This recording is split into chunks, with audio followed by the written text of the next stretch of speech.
పసుపు బోర్డు నేడు వర్చువల్గా ప్రారంభించనున్న కేంద్ర మంత్రి పీయూష్ గోయల్ చైర్మన్గా పల్లె గంగారెడ్డి నియామకం అన్నటువంటి వార్తను చూస్తే నిజామాబాద్ జిల్లా రైతుల చిరకాల వాంఛ నెరవేరింది.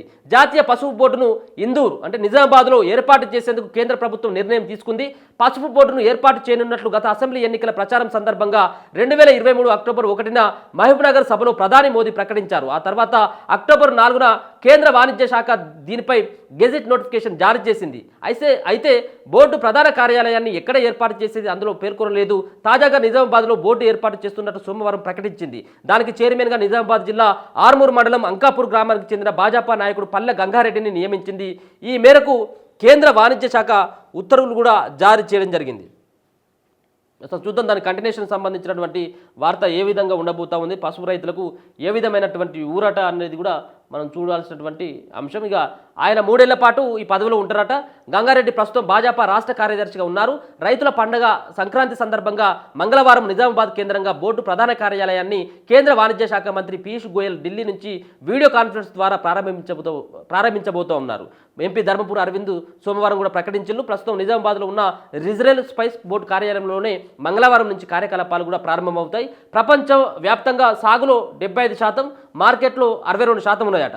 ప్రపంచంలోనే అత్యధికంగా పసుపు భారత్లో సాగవుతుంది. 2022-23 ఆర్థిక సంవత్సరంలో దేశవ్యాప్తంగా 3.24 లక్షల హెక్టార్లో సాగు చేయగా 11.61 లక్షల టన్నుల దిగుబడి వచ్చింది. ప్రపంచవ్యాప్తంగా సాగయ్యే పంటల్లో ఇది 75%.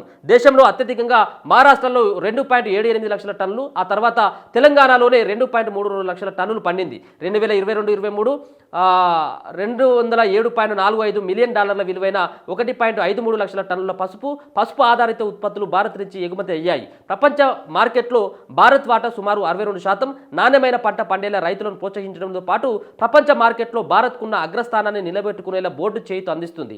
ఇందులో కేంద్ర ఆయుష్, ఫార్మాస్యూటికల్స్, వ్యవసాయ వాణిజ్య శాఖలకు చెందిన వారిని సభ్యులుగా నియమించుకున్నారు. మొత్తానికి ప్రపంచంలో సాగులో 75% ఉంటుందట.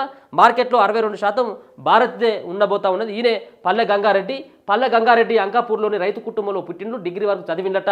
తొలిత ఆర్ఎస్ఎస్లో పనిచేశారు. 1991 నుంచి 1993 వరకు అంకాపూర్ గ్రామ కమిటీ అధ్యక్షుడిగా, 1993 నుంచి 1997 వరకు భాజపా ఆర్మూర్ మండల అధ్యక్షుడిగా పనిచేసిండు. ఆ తర్వాత యువ మోర్చా జిల్లా అధ్యక్షుడిగా, కిసాన్ మోర్చా రాష్ట్ర ఉపాధ్యక్షుడిగా, భాజపా జిల్లా కార్యదర్శిగా 2 పర్యాయాలు జిల్లా అధ్యక్షుడిగా పనిచేస్తే 2020 నుంచి భాజపా రాష్ట్ర కార్యదర్శిగా పనిచేస్తున్నాడు.